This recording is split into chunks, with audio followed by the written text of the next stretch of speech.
नहीं है। आगे आने वाले फ्यूचर में ब्लॉकचेन टेक्नोलॉजी को हॉस्पिटल, स्कूल, कॉलेजेस बहुत सारी जगह में यूज किया जाए। इस वीडियो में मैंने कहा था कि आगे आने वाले टाइम में हर एक जगह ब्लॉकचेन टेक्नोलॉजी को यूज़ किया जाएगा। और अब वेब 3.0 की बात हो रही है। Are they both connected with each other? पर उससे पहले हमें ये जानना पड़ेगा कि वेब 1.0 और 2.0 क्या होते हैं। क्या तुम्हें पता है? देखो, अगर तुम्हें पता है तो ये वीडियो किसी काम की नहीं है, लेकिन अगर नहीं पता है तो ये वीडियो बहुत काम की होने वाली है। देखो, इंटरनेट ना, अरे इंट्रोडक्शन तो दिया ही नहीं। नमस्ते मित्रों, welcome back to your channel tech coach Tanuja.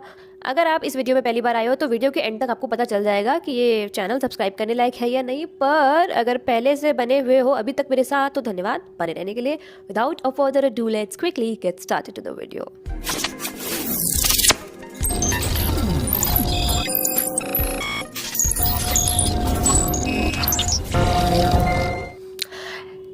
Internet हम बहुत टाइम से यूज़ करते आ रहे हैं। सो 1990 में वेब 1.0 आया, जिसका कॉन्सेप्ट था रीडेबल कंटेंट देना। जितना ज़्यादा हो सके इन्फॉर्मेशन दी जाए लोगों को और लोग पढ़ सके, सिर्फ पढ़ सके। और विकिपीडिया बहुत अच्छा एग्जाम्पल है वेब 1.0 का। 1990 से 2003 तक वेब 1.0 ही चला था। 2004 में वेब 2.0 आया। सोशल वेब्स जैसे क्रोम, यूट्यूब, फेसबुक भी आए।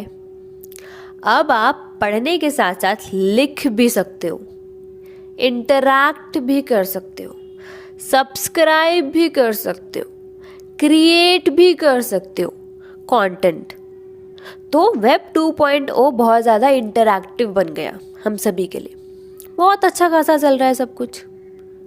मतलब 2004 से अभी तक वेब 2.0 ही चल रहा है। दुनिया की कोई भी इंफॉर्मेशन एक क्लिक ही दूर है हमसे। पर सोचने वाली बात यह है कि सब कुछ तो इतना अच्छा खासा चल रहा है, अब वेब 3.0 की क्या ज़रूरत पड़ गई? देखो, ये बातें हम सबको पता है कि हमारे लाइक्स, हमारे डिसलाइक, हमारे इंटरेस्ट, हमारे डिसइंटरेस्ट, इंटरनेट को सब कुछ पता है। इवन हमारे 92% सर्च को कंट्रोल करता है गूगल। मेटा पे 3.2 बिलियन एक्टिव यूजर्स हैं। मतलब 3.2 बिलियन एक्टिव यूजर्स मेटा के प्रोडक्ट्स यूज़ करते हैं, जैसे इंस्टाग्राम, फेसबुक, व्हाट्सएप। और हमारे डेटा को एडवर्टाइजर्स को दिया जाता है, और वो एडवर्टाइजर्स हमारी एक्टिविटीज़ को ट्रैक करते हैं और उसी की बेसिस पे हमें एड्स दिखाते हैं। और जब से वेब 2.0 आया है, इंटरनेट पे प्राइवेसी जैसा वर्ड तो एक मजाक बन गया है।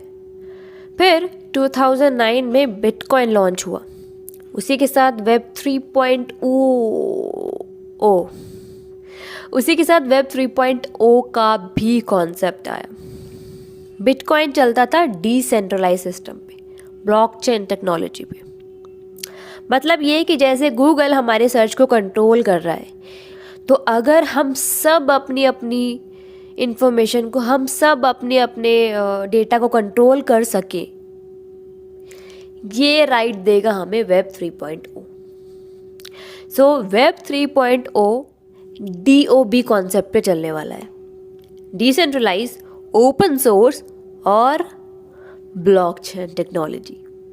डिसेंट्रलाइज का मतलब होता है किसी एक पार्टी के पास या किसी एक अथॉरिटी के पास राइट नहीं है इतने सारे लोगों को कंट्रोल करने का। हम सभी अपने अपने मालिक होते हैं। ओपन सोर्स का मतलब है जैसे एंड्रॉयड के पास राइट है कि किसी भी सिस्टम को मॉडिफाई किया जा सके, वैसे हम में से कोई भी किसी भी सिस्टम को कैसे भी मॉडिफाई या चेंज कर सके। ब्लॉकचेन टेक्नोलॉजी में छोटे छोटे ब्लॉक्स में सबके डेटा होते हैं जो चेन के साथ कनेक्टेड होते हैं, और इन बॉक्स के अंदर हमारे डेटा को एनक्रिप्ट करके हैश कोड के साथ सेव किया जाता है। तो अगर कोई छेड़छाड़ करने की कोशिश करता है तो हैश कोड जो है उनका तुरंत चेंज हो जाता है। तो इस सिस्टम को हैक करना थोड़ा मुश्किल होता है। अब बात करते हैं कि अगर वेब 3.0 आ गया तो क्या क्या अच्छी अच्छी चीज़ें होने वाली है। Unbeatable service. देखो, जब सेंट्रलाइज सिस्टम होता है तो इट्स वेरी ऑब्वियस कि वो सिस्टम कभी ना कभी ख़राब हो। जैसे व्हाट्सएप भी एक बार डाउन हुआ है, इंस्टाग्राम भी कभी कभी डाउन हो जाता है। तो जब डिसेंट्रलाइज सिस्टम होगा, बहुत सारे कंप्यूटर्स होंगे, तो कोई सा भी कंप्यूटर ख़राब हो जाए, कोई ना कोई कंप्यूटर तो चल ही रहा होगा। हमेशा स्मूथ एक्सपीरियंस आपको मिलेगा। Anonymous single sign in. हम बहुत सारी वेबसाइट्स पर विज़िट करते हैं, और जब बहुत सारी वेबसाइट्स पर विज़िट करते हैं तो हर एक वेबसाइट्स पर अलग अलग इन्फॉर्मेशन देनी होती है, और कुछ वेबसाइट्स पर तो अपनी इन्फॉर्मेशन उतनी बार देनी होती है जितनी बार आप उस पर विज़िट करते हो। इस केस में होगा क्या कि आपने वन टाइम अपना इन्फॉर्मेशन या जीमेल एड्रेस से लॉगिन किया, उसके बाद आप कितने भी वेबसाइट्स पर विज़िट करो, आप अनोनिमसली यूज़ कर सकते हो।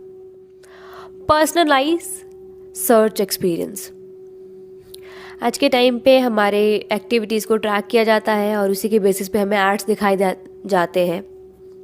हम जो भी सर्च करते हैं, हम सबकी वेबसाइट सेम ही दिखती है, बस एड्स डिफरेंट होते हैं हमारे इंटरेस्ट के हिसाब से या हमारी एक्टिविटीज़ के हिसाब से।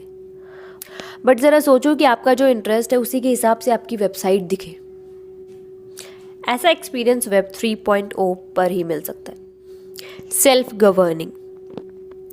मतलब हम एक ही अथॉरिटी के राइट क्यों दे कि वो अपने रूल बनाए, और वो अपने रूल बनाए तो बनाए, बाकी लोग उसको फॉलो करें। For example Facebook. वेब 3.0 से हमें ये राइट मिल जाएगा कि हम सभी अपने अपने रूल्स बना सकते हैं और हमें किसी और के रूल्स फॉलो करने की ज़रूरत नहीं है। बट अगेन यहाँ पे सेंसरशिप वाला सीन हट जाएगा। फॉर एग्जाम्पल फेसबुक हमारे ऑफेंसिव वर्ड्स या ऑफेंसिव एक्टिविटीज़ को ब्लॉक कर देता है या कंट्रोल करता है, वो चीज़ फिर कंट्रोलेबल नहीं होगी। अब बात ये कर लेते हैं कि अगर वेब 3.0 इतना ही अच्छा है तो अभी तक इसको लॉन्च क्यों नहीं किया गया। अब बात कर लेते हैं वेब 3.0 के डिसएडवांटेजेस की। Former CEO of Twitter Jack Dorsey ने एक कंसर्न दिखाया है कि एक वेबसाइट के बहुत सारे ओनर कैसे हो सकते हैं। एक वेबसाइट के सिर्फ एक ही ओनर हो सकता है। Regulation issue. साइबर क्राइम बढ़ जाएंगे, इलीगल एक्टिविटीज़ होगी जिसको कंट्रोल करना मुश्किल हो जाएगा। Your datas will be accessible. मतलब माना कि ब्लॉकचेन टेक्नोलॉजी यूज़ की जा रही है, बट मुश्किल है हैक करना, नामुमकिन नहीं है। ब्लॉकचेन टेक्नोलॉजी यूज़ की जाएगी, हम सबका डेटा वहाँ पर अवेलेबल होगा, एक्सेसिबल होगा, तो पॉसिबल है कि कोई भी उसे हैक कर सके। जो पुराने हार्डवेयर है वो यूज़लेस हो जाएंगे। वेब 1.0 आउटडेटेड हो जाएगा, और जितने भी बिजनेसेस हैं जो वेब 2.0 पर चल रहे हैं उन्हें मजबूरन वेब 3.0 पर आना पड़ेगा, और अगर वो नहीं आएंगे तो उनका बिजनेस ख़त्म। और मैं अब आपको मिलूँगी नेक्स्ट वेडनेसडे इसी time. Till then take care, bye bye, नमस्ते।